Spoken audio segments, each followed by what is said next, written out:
What's up guys, Groovy Guitar Dude here with a beginner guitar tutorial for Therefore I Am by Billie Eilish. If this video helps you out, hit that like and subscribe button and let me know in the comments below what are the songs by Billie Eilish that you want to learn on guitar. Guys, the first thing you need to know to play Therefore I Am on guitar is that in order to keep the song as beginner friendly as possible, we're going to capo up to 5th fret. And if you don't have a capo, I'll link to get this capo for free right up here. The next thing we'd usually go over for a song is the structure, but for Therefore I Am, we're actually going to repeat the same little chord progression and picking pattern through the entire song. So you don't need to worry about the structure for this one. And guys, the last thing that you want to know before we dive into Therefore I Am is the 2 chords that we need to play this song. The first one is A minor,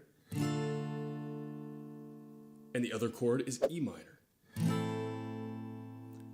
And I'll have chord charts for both of those in the pinned comment below for those of you who need them. And with all that in mind, let's dive into Therefore I Am. Guys, I know how much most of y'all love learning new Billie Eilish songs. This song just came out last Friday, and I actually just got back in town from a wedding, and this is the first song that I'm sitting down to actually film since I got back. So I wanted to make sure and get this song to you guys as quickly as possible, because I know a lot of you out there love Billie Eilish and love learning her songs. This song is super cool, and it's a lot of fun to play on guitar, especially the way that I'm going to share with you guys. The way that I've been jamming on this song is really just a simple 2-chord progression with some picking in between to match up with what's being played on the bass in the song. There's not a whole lot of actual guitar in this song, but what's really cool is what's being played on bass. So we're kind of combining the little bit of guitar that is in there with what's being played on that bass line. It sounds really cool. You guys saw it in the very beginning, but we're about to learn how to do that right now. So like I said, we're going to start with this really simple 2-chord progression. All that's going to be is the 2 chords that we just learned, A minor and E minor. And we're going to pretty much alternate between those 2 chords through pretty much the whole entire song. Now, there are some places where it drops out, where there's pretty much nothing aside from just kind of the beat of the song, the drums, where there really isn't any other instrumental aside from kind of the drum sound of the song. Obviously, at those points, you want to just completely drop out. But anywhere there's actual music, this is what's being played, is that A minor to E minor progression, and then that little cool bass line in between. So let's start breaking this down chord by chord. What we're going to start with is obviously this A minor. We're going to give that a single down strum, and then we're going to start this bass line. So how we're going to start this bass line is this. We're going to go open A, and then we're going to take this 3rd finger here, our ring finger, and we're going to put it on 3rd of the A string, which actually kind of looks like a C shape, but we're really just keeping these 2 fingers here so we can get back to the A minor quickly.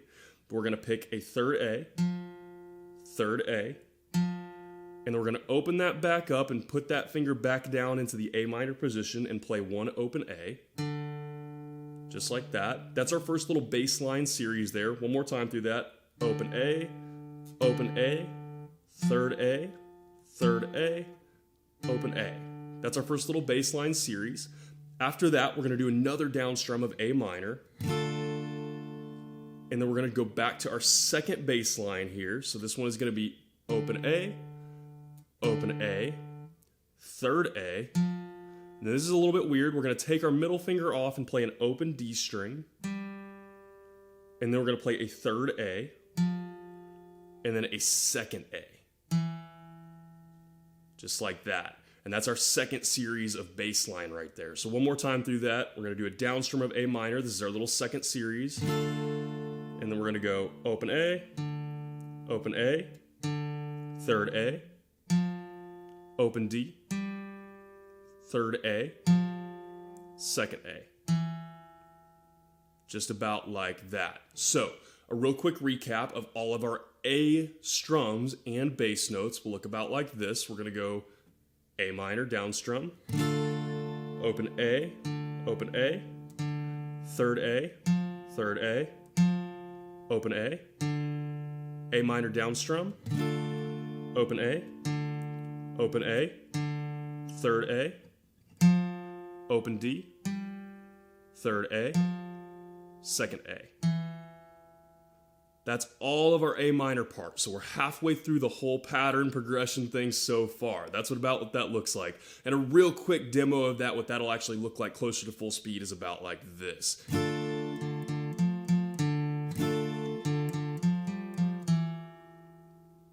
That's about what that first half, that A minor half, is going to look like. From there, we're into the second half of this pattern, which is going to be the E minor part. It's going to look very similar, but we're going to switch it up a little bit, obviously, because we're using an E minor here. So we're going to start our E minor part with just a single downstrum of the E minor, just like we did with our A minor shape. So we're going to do single downstrum, and that's going to lead us into our first series of bass line for that E minor shape, which we're going to start with a 4th fret on the low E string. And that may be a bit of a stretch for some of you guys out there. I'm doing that with my 3rd finger or my ring finger. So that may be a stretch that's a little bit tricky to play. If you need to use your pinky, you can totally use your pinky there. If not, if you can't get your pinky down with that, I definitely recommend trying it with this one. And if you can't get that stretch down right away, just keep practicing it. You'll get there in no time. It's just one of those deals. It's a little bit of a funky stretch. So you might have to play around with that and figure out what works best for your hands. So with that in mind, we're going to start there, that first bass line of the E minor. We're going to go 4th low E, 4th low E. Then we're going to go to 2nd A, which we already have down on there because of that E minor shape. 2nd A, and then back to 4th low E.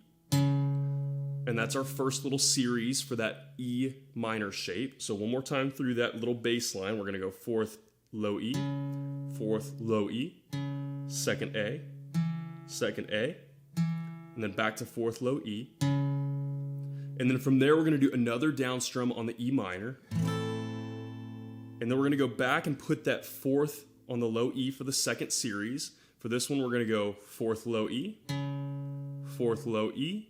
And then we're going to go to 2nd A, and then 3rd A, and then 2nd A, and then 3rd A. And that's the end of that second E minor bass line series. So one more time through that little bass line, the very last bass line series we're going to be doing. Again, we're going from an E minor here. We'll do an E minor down strum. Then we're going to go to 4th low E, 4th low E, 2nd A, 3rd A, 2nd A, and then 3rd A. So one more time walked all the way through just that E minor part will look about like this. Again, we'll start with that E minor. We're going to do a down strum. And then we're going to put that 4th on the low E, 4th on the low E, 2nd on the A, 2nd on the A, back to 4th on the low E, and then E minor down strum, back to 4th on the low E, 4th on the low E, 2nd A, 3rd A, 2nd A, 3rd A. And then from there, we're going to loop back around and start the whole thing over back at that A minor. And then same thing here, guys, a really quick little run through closer to full speed of what that'll look like is about like this.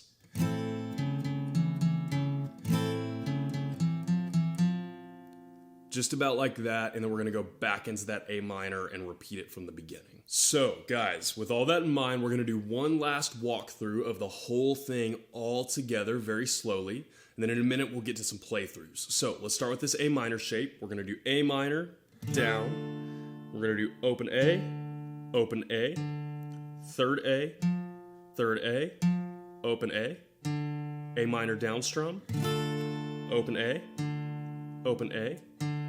3rd A, open D, 3rd A, 2nd A, and then from there we're going to go to our E minor, and we're going to do a down strum, 4th low E, 4th low E, 2nd A, 2nd A, 4th low E, and then an E minor down strum, and then back to 4th low E, 4th low E, and then 2nd A, 3rd A, 2nd A, 3rd A.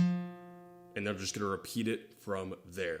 So, I'll tell you guys right out of the gate, this is a little bit tricky. There's nothing here that a beginner can't do, but what may take some practice with this is just getting it up to full speed. Because it is actually pretty quick with the song. I've had some trouble kind of getting this one up to full speed because it's just kind of fast. So, as with any picking patterns and really any song in general that we're learning on guitar or any other instrument, I always recommend working on this really slowly, like we just did with our walkthrough, playing it a couple of times or however many times you need to, very slowly, and repeating it slowly until you can play it full speed.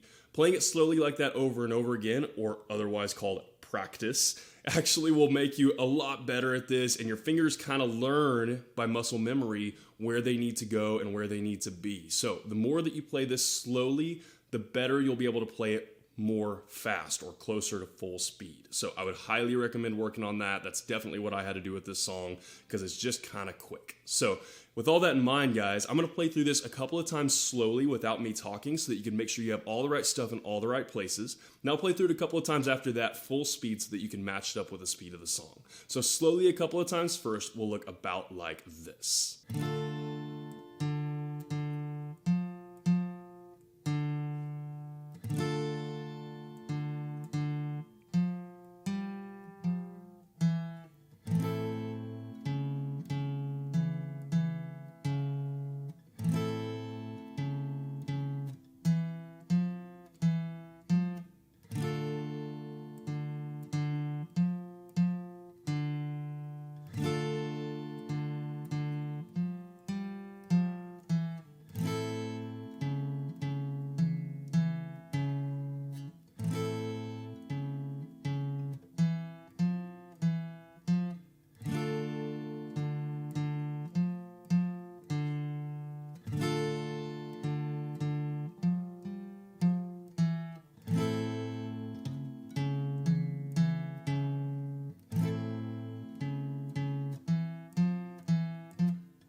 And a couple of times full speed through the progression that's going to repeat all the way through Therefore I Am by Billie Eilish will look about like this.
And guys, that is everything that you need to know to play Therefore I Am on guitar. As always, if you have any questions, you can hit me up in the comments down below. I'm usually pretty quick getting back to those. And again, if this video helped you out, hit that subscribe button. I have about 800 other guitar and ukulele lessons on this channel. I usually try to post at least 3 to 5 new lessons every single week. So if you're learning guitar or ukulele, there could not be a more perfect channel for you to check out. If you want to see what songs I'm jamming on, where I'm traveling right now, or pictures of my dog, you can hit up my Instagram at @TheGroovyGuitarDude. Link for that will be in the description below. And lastly, guys, if if you want to support the channel and get your name in the credits at the end of each new guitar tutorial, you can hit up my Patreon at patreon.com/thegroovyguitardude. Link for that will be in the description below as well. Guys, Therefore I Am is another cool one from Billie Eilish. I know I have a lot of subscribers out there that love Billie Eilish, and so I was stoked to get this song to you guys as quickly as possible. This song is another one of those that doesn't have a lot of clearly defined guitar in it, but what it does have is that cool bass line and that really cool, like, I guess it's really kind of keys driven. It's keys and bass driven, because that's what we're following. We're following that simple, just down strum before each chord or during each chord, and then the bass line following that down strum, which sounds like a weird way to phrase it, but that's kind of what it sounds like. It's really that keys is hitting that chord, and then we're following that bass line right after that, and then we're just doing that for each one of those chords. We have 4 different little bass lines that follows up each one of those strums. So this song is not too terribly difficult. There's nothing in this song that a beginner can't do. The trickiest element of it is that it's kind of fast, and it is a little bit tricky to remember which bass line goes with which parts. But other than that, it's actually a pretty beginner-friendly song. Again, like I said in the lesson, I would recommend playing this song as many times slowly as you need to work it up to full speed, because that is absolutely what I had to do as well. I always recommend that with stuff like this, where it kind of has that picking pattern, or it's a little tricky. Usually strum patterns, you can kind of get it the first go. You don't have to practice it too slowly first, but picking pattern stuff, you a lot of times will have to repeat a couple of times slowly before you can really nail it down full speed. Even experienced guitarists like myself do that. Michelle does that as well, Guitar Goddess. Every time you're learning a picking pattern, I always recommend starting slow, and that's the best way to really get it down full speed. So, guys, I had a lot of fun learning this one. I hope you guys have a lot of fun learning it as well. I hope you have a wonderful day. I'll see y'all soon.